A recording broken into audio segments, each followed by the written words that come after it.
নিজের বাড়ির উঠোনে ছিল। কাছেই রাখা ছিল তার ছেলে, পুত্রবধূ ও স্বামীর ছবি। সে ফটোর ওপরে হাত রাখে আর তার চোখ দিয়ে জল চলে আসে। রাধা সেই গ্রামের একজন বয়স্ক মহিলা ছিলেন, যার পরিবারের কিছুদিন আগেই একটি দুর্ঘটনায় মৃত্যু হয়। কিছুক্ষণ পর রাধা পুকুরের পাড়ে পৌঁছায়। তক্ষুনি গ্রামের এক ব্যক্তি রামলাল ওখানে আসে আর তার দিকে তাকায়। রাধা, তুমি এই পুকুরের জল নিতে পারবে না। তুমি একজন কুপয়া। নিজের বউ, মেয়ে আর স্বামীকে তো খেয়েই গেছো। এখন পুরো গ্রামকে নিজের ছায়া দিয়ে শেষ করতে চাও। রামলাল, আমার পরিবার দুর্ঘটনায় মারা গেছে। এতে আমার কি দোষ? আমিও এই গ্রামেরই, আমারও জল পাওয়ার অধিকার আছে। যাই হয়ে যাক না কেন, আমি তোমাকে এই পুকুর থেকে জল নিয়ে যেতে দেব না। যদি তাই হয় তাহলে আমি জমিদারের কাছে তোমার অভিযোগ করব। রাধা রাগের চোটে বালতি ফেলেই জমিদারের বাড়ির দিকে চলে যায়। জমিদার সাহেব, আপনার গ্রামে আমাকে পুকুর থেকে জল নিতে বাধা দেওয়া হচ্ছে। এটা কেমন অন্যায়! আরে গ্রামের লোক তো সেটাই বলে, যেটা আমি তাদেরকে বলতে বলি। আর আমিও তো এটাই মনে করি যে তুমি কুপয়া। সেই জন্য পুকুরের জলকে তুমি একদম হাত লাগাবে না, বুঝতে পারছো? কিন্তু আমার ঘরের জল বন্ধ হয়ে গেছে। আরে আমার তাতে কিচ্ছু যায় আসে না। আমার চাকরদের ডেকে তোমাকে তাড়িয়ে দেবো, তার আগে তুমি নিজেই চলে যাও। রাধার চোখে জল চলে আসে। সে নিঃশব্দে সেখান থেকে বেরিয়ে যায়। রাধা গ্রামের প্রত্যেকটা বাড়ির দরজায় কড়া নাড়ে, কিন্তু কেউ তার সাহায্য করে না। রাধা, আমাদের ক্ষমা করো। জমিদারের বিরুদ্ধে আমরা যেতে পারবো না। আরে তোমাকে যদি আমরা জল দিই না, তাহলে জমিদার বাবু আমাদের গ্রাম থেকে বের করে দেবে। রাধা মন খারাপ করে গ্রাম থেকে বাইরে চলে যায়। তক্ষুনি একটা লম্বা জটাওয়ালা সন্ন্যাসী সেখানে আসে। তার হাতে একটা কমণ্ডল ছিল, যাতে জল ছিল।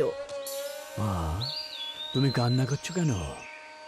রাধা নিজের কাঁপানো গলায় সন্ন্যাসীকে পুরো ঘটনা বলে। মনুষ্য কত স্বার্থপর হয়ে গিয়েছে। ওরা জানে না যে পানির মূল্য কি। সন্ন্যাসী চোখ বন্ধ করেন, কিছুক্ষণ মন্ত্র বিড়বিড় করেন, তারপর রাধার দিকে তাকান। মা, তুমি তোমার বাড়ি যাও, আমি রাত্রে তোমার বাড়িতে আসবো। রাধা আস্তে আস্তে নিজের বাড়ির দিকে এগিয়ে যায়।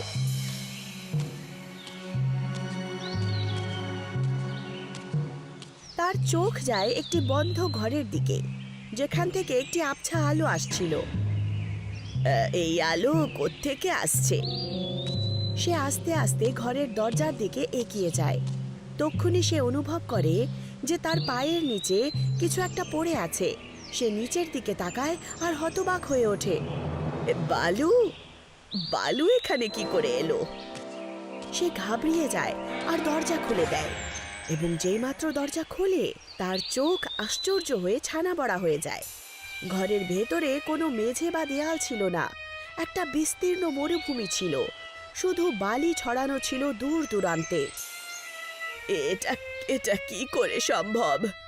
আমার ঘরের ভেতরে মরুভূমি রয়েছে। আমি কি স্বপ্ন দেখছি নাকি? সে আস্তে আস্তে পা বাড়ায়।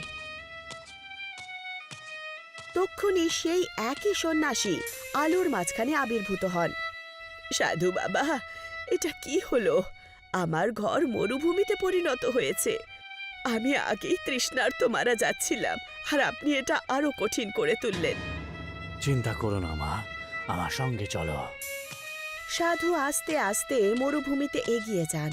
রাধা ইতস্তত হয়ে তার পেছনে পেছনে চলে যায়। দূর দূরান্তে শুধু বালিই দেখতে পাওয়া যাচ্ছিল। অনেকটা পথ হেঁটে তারা একটা বিশাল পুকুরের কাছে পৌঁছায়। কি সুন্দর পুকুর! সত্যি নাকি? যাও মা, তুমি তোমার তেষ্টা মিটিয়ে নাও।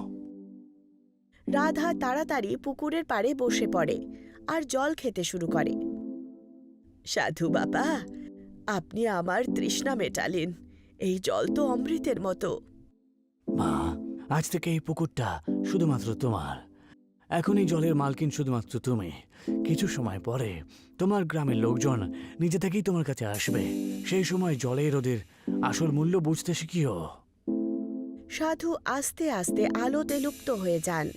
পরের দিন সকালে গ্রামের লোকেরা পুকুর থেকে জল ভরতে আসে, কিন্তু তারা দেখে আশ্চর্য হয় যে পুকুর পুরোপুরি শুকিয়ে গেছে। আরে এসব কি হলো? আমাদের পুকুর কোথায় গেল? এই জল তো পুরোপুরি শুকিয়ে গেছে, এখন আমরা কি করব? গ্রামের লোকেরা একত্রিত হয়ে জমিদারের কাছে যায়। সকাল থেকে বাড়িতে জল নেই, আমার বউ বাচ্চারা জল না খেয়ে রয়েছে। আরে এসব হচ্ছেটা কি? জমিদার, এই গ্রামে জল পাওয়া যায় না, নাহলে থাকবো কি করে আমরা এখানে? আর কিছু একটা করতে হবে, নাহলে এই গ্রাম ছেড়ে আমাদের চলে যেতে হবে। কিন্তু আমাদের এই সমস্ত সম্পত্তি, আমাদের জমি জমা সবকিছু তো এখানেই আছে। তক্ষুনি এক বয়স্ক কাকিমা বাড়ি থেকে বাইরে আসে।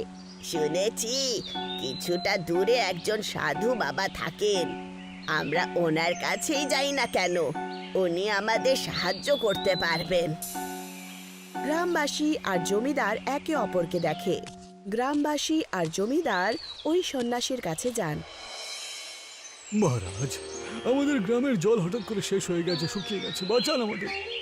তোমাদের জল তোমরা মরুভূমিতে পাবে। গ্রামবাসীরা আশ্চর্য হয় আর একে অপরের সাথে কথা বলে। আরে কি বলছেন মহারাজ? মরুভূমিতে জল কোত্থেকে আসবে? মহারাজ, আপনি পরিষ্কার করে বলুন তো, তোমাদের গ্রামে কোনো তৃষ্ণার্থীর অভিশাপ লেগেছে? তোমরা পৃথিবীর যে কোণেই যাও না কেন, তোমাদের কপালে জল পাবে না। যখনই তোমরা জল ছোঁয়ার চেষ্টা করবে, সেটা অন্য কোনো জিনিসে পরিবর্তিত হয়ে যাবে। কিন্তু আমাদের জল তো লাগবে মহারাজ। আরে জল ছাড়া আমরা বাঁচবো কি করে? বেশি দূরে যাওয়ার তোমাদের দরকার নেই। তোমাদের গ্রামে রাধা নামের একজন বুড়ি মহিলা থাকত, যাও ওর সাথে দেখা করো। গ্রামবাসীরা আর জমিদার আশ্চর্য হয়ে একে অপরকে দেখে। তারা সবাই রাধার বাড়িতে পৌঁছায়, কিন্তু দরজায় তালা ছিল। জমিদার এদিক ওদিক দেখে আর জানালার ভেতরে তাকায়। একটা আলো দেখতে পান উনি। একে এই বাড়ি থেকে আলো আসছে কোত্থেকে? গ্রামবাসীরা দরজা খুলে দেয়, কিন্তু যেই মাত্র ভেতরে পা রাখে, তারা নিজেদেরকে মরুভূমিতে পায়। সামনে একটা বিশাল পুকুর দেখতে পাওয়া যায়। পুকুরের পাড়ে রাধা বসেছিল। বুঝে গেছি, এই পুকুরটা আমাদের গ্রামেরই, তাই না? রাধা, তুমি নিশ্চয়ই জাদু টোনা করেছ। জাদুবিদ্যা? আমি যখন তৃষ্ণার্ত ছিলাম তখন কেউ আমার সাহায্য করেনি। এখন তোমরা সবাই তৃষ্ণার্ত, তখন তোমাদের কি হয়েছে? কিন্তু জমিদারের জল স্পর্শ করা মাত্রই তার হাত ঝলসে যায়। এটা কি হলো? রাধা, অন্তত পক্ষে গ্রামের লোকেদেরকে জল খেতে দাও, তাহলে সবাই তৃষ্ণার্ত হয়ে মারা যাবে তো।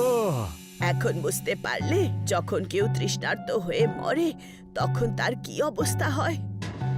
গ্রামবাসীরা খুব লজ্জা পায়। তারা হাত জোড় করে রাধার কাছে ক্ষমা চায়। তক্ষুনি সাধু রঙিন আলো নিয়ে হাজির হন।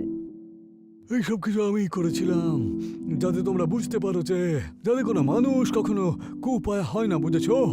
রাধার পরিবার ওকে ছেড়ে দিয়ে চলে গেছে, এতে ওর কি দোষ বলো তো?